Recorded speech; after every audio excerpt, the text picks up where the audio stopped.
যে কোনো পরিবারে দেখবেন স্বামী তখন সবচেয়ে বেশি বাসন মাজে যখন বউ তার সাথে গজগজ করে। কেন জানেন?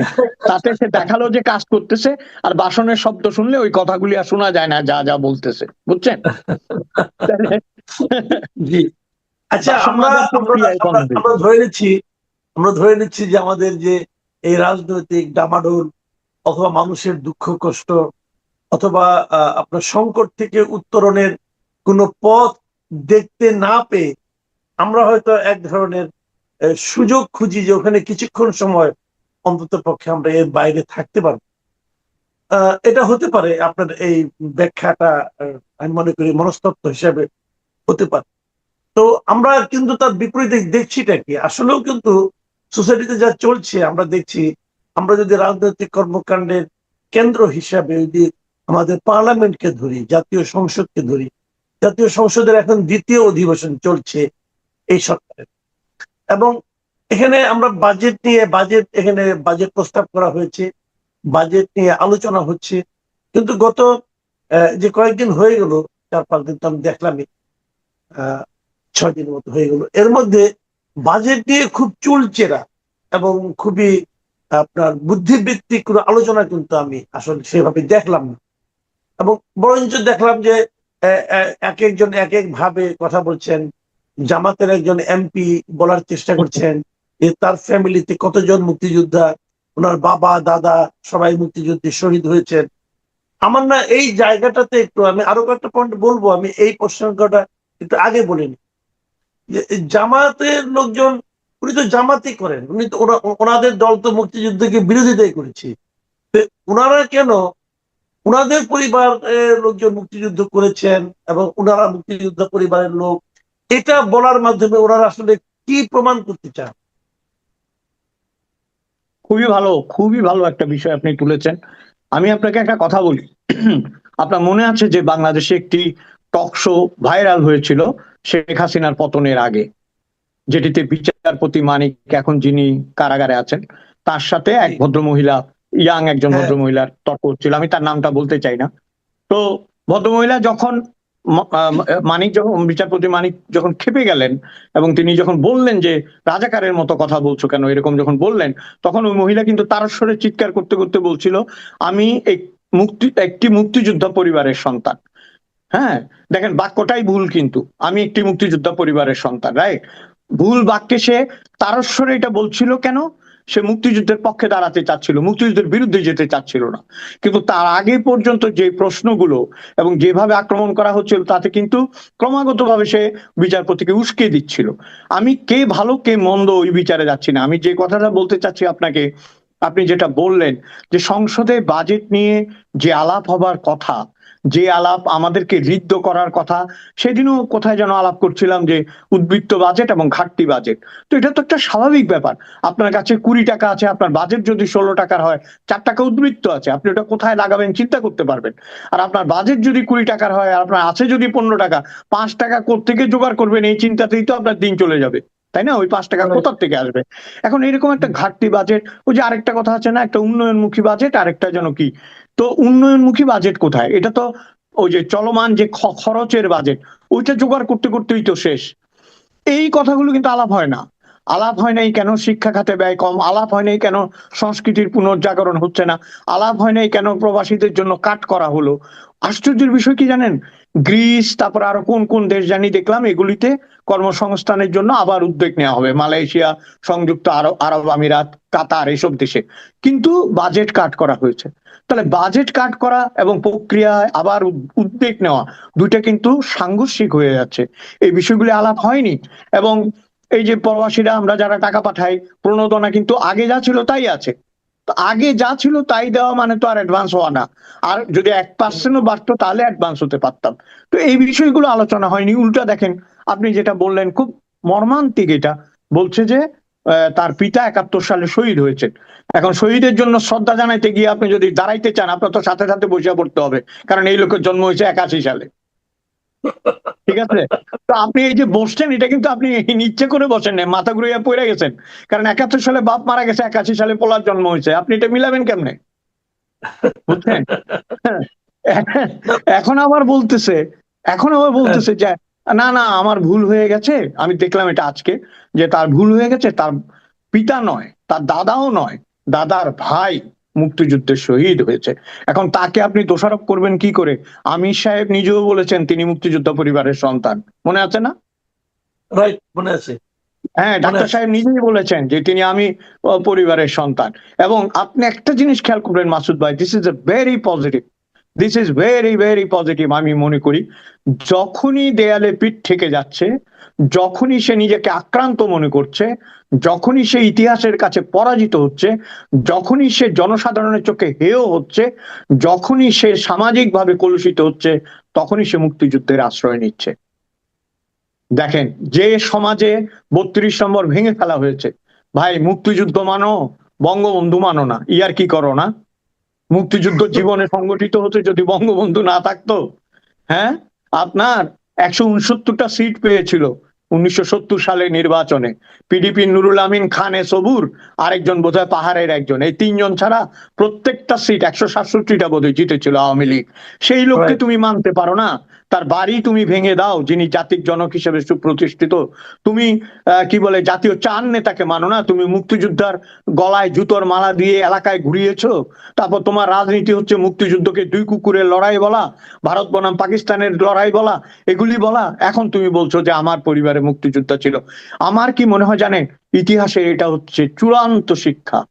যে পুকুর তুমি নোংরা করতে চাও, যে পুকুরে তুমি আবর্জনা বিষ্ঠা নিক্ষেপ করেছো, তার পানি তোমাকে পান করতে হবে। এটাই হচ্ছে ইতিহাসের শিক্ষা।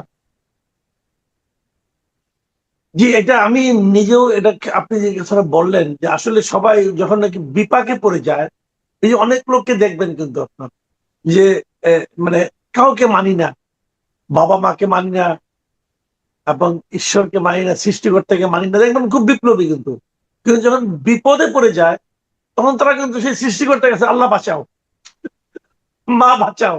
আমি হ্যাঁ, আমি আপনার একটা কথা বলি, আমি সারেগামাপা বাংলা যেটা হয় এটা রেগুলার দর্শক, বুঝছেন? আচ্ছা। তো ওইখানে একজন গায়ক আছে, ভালো গায়, রূপঙ্কর বাগচি, আপনি হয়তো চেনেন তাকে। হ্যাঁ, হ্যাঁ, রূপঙ্কর চিনি। কি বলে জানেন? আমি ভগবান বিশ্বাস করি না। ভগবান আবার কি? আমি ভগবান বিশ্বাস করি না। তা আমি তো ধরে নিয়েছি বিরাট কমিউনিস্ট। সেদিন বিচার করতে করতে এরকম হাত তুলছে, যেখানে এখানে এক গাদা লাল সুতা। ভগবানে বিশ্বাস করস না তো সুতা দিছস কে রে? এখন ওই ওই যে আপনি বললেন না, যে তখন করে কি জানেন, ওই তাহলে আরেকটা ছোট্ট গল্প বলি আপনাকে। এক লোক গর্তে পড়ে গেছে, বুঝছেন? হম। তো গর্তটা বেশ আবর্জনাময়। তো আরেক লোক গিয়ে দেখতেছে যে দুই হাত তুলে চিৎকার করতেছে, একবার বলে গড আমাকে বাঁচাও, একবার বলে ঈশ্বর আমাকে বাঁচাও, একবার বলে ভগবান আমাকে উদ্ধার করো, একবার বলে গুরু নানক এসে আমাকে উদ্ধার করো, এগুলি বলতেছে। তো ওই লোকটা আস্তে করে জিজ্ঞেস করতেছে, বলে যে ঠিক আছে আমি তোরে বাঁচামু, তবে তার আগে একটা প্রশ্নের উত্তর দে। কয় কি প্রশ্ন? কয় দেখে তো মনে হইতেছে তুই বৌদ্ধ ভিক্ষু। কয় হ। কয় তুমি বৌদ্ধ ভিক্ষু, বুদ্ধরে ডাকো না, আর সবাই ডাকতাছো, কারণ কি? কয় আমার আর কাম নাই, বুদ্ধরে এই নোংরার মধ্যে নামামু আমি, বাকি যার ইচ্ছা এসে আমার উদ্ধার করুক। বুঝছেন? এখন কথা হলো, আমি ভগবান বুদ্ধের সাপোর্টার, আমি তার দর্শনে বিশ্বাস করি, কিন্তু গল্পটা আমি গল্পচ্ছলে বললাম। বলে না এগুলো বিশ্বাস করে, এই যে মুক্তিযুদ্ধের কথা বলছেন না, বিশ্বাস করে না বলে, কিন্তু অন্তরে জানে। এই যে সংসদে এসে দাঁড়িয়েছে, এই যে সংসদ সদস্য হতে পেরেছে, এই যে সংসদে দাঁড়িয়ে ভুল উচ্চারণ বলছে, এচি দেন, মাইক্রোওয়েভ দেন, বলছে না এগুলি, জানলার পর্দা দেন, এগুলি এই যে বলছে, এগুলি বলতে পারছে কারণ এই দেশটা স্বাধীন হয়েছিল। বলতে পারছে কারণ বঙ্গবন্ধুর নেতৃত্বে, পরবর্তীকালে আমাদের বীরদের নেতৃত্বে এই দেশটি স্বাধীন হয়ে 300 সদস্যের একটা পার্লামেন্ট সুপ্রতিষ্ঠিত করতে পেরেছিল, যেখানে পাগল ছাগলও এখন নির্বাচিত হতে পারে। এবং এই পাগলরা ওইখানে গিয়ে উন্মাদনা না করে বরং বঙ্গবন্ধু, মুক্তিযুদ্ধ এবং ইতিহাসের কাছে ক্ষমা চাইলে আমরা উপকৃত হব, জাতি উপকৃত হবে। সংসদে আরেকটা জিনিস দেখে, এই আলোচনা প্রথমবারের মতো শুনলাম যে এবার আমাদের যিনি পররাষ্ট্রমন্ত্রী আছেন, মানে টেকনোক্রেট কোটায় যিনি মন্ত্রী হয়েছেন, এবং আরো অনেক কোটা, ওই কোটাগুলি হয়তো আমরা দৃশ্যমান নয় কিন্তু আমরা উপলব্ধি করতে পারি।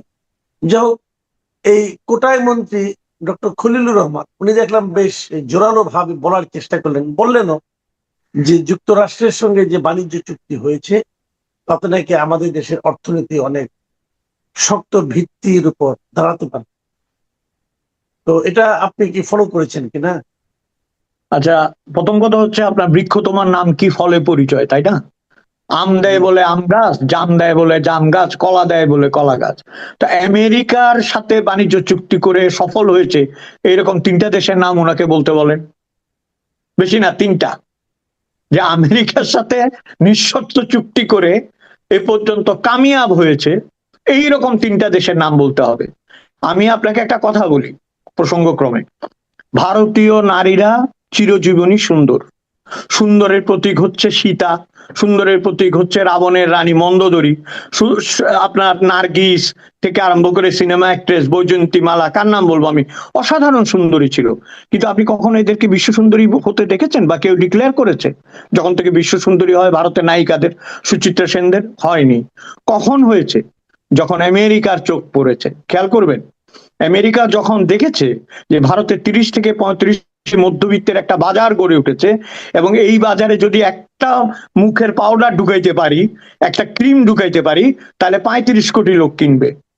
তখন থেকে আপনার হঠাৎ করে কি হলো, হঠাৎ বলে একবার ঐশ্বরিয়া রায় বিশ্ব সুন্দরী, একবার বলে কত লম্বা একটা মহিলা সুস্মিতা সেন, বলে উনিও মিস গ্লোবাল না মিস ইউনিভার্স। তারপরে লারা নামের এক মহিলা কয় উনিও মিস ইউনিভার্স। তারপরে আবার ভারতীয় মহিলারা অপছন্দের তালিকায় চলে গেল। কারণ কি? ততদিনে আমেরিকার বাজার দখল হয়ে গেছে, তাই না? এখন আফ্রিকার দিকে এখন কালো মহিলা ঘুরিয়ে বলতেছে you are the black diamond, you are the black beauty, তুমি বিশ্ব সুন্দরী, কারণ তোমার বাজারটা আমার দরকার।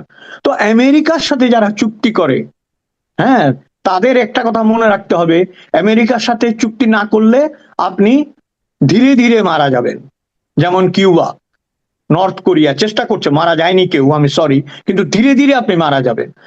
আর যদি আমেরিকার সাথে গোপনে চুক্তি করেন এবং সেটা প্রকাশ্য না হয়, একতরফা হয়, তাহলে আপনি সুইসাইড করলেন। এখন কোনটা ভালো আপনি বেছে নেন।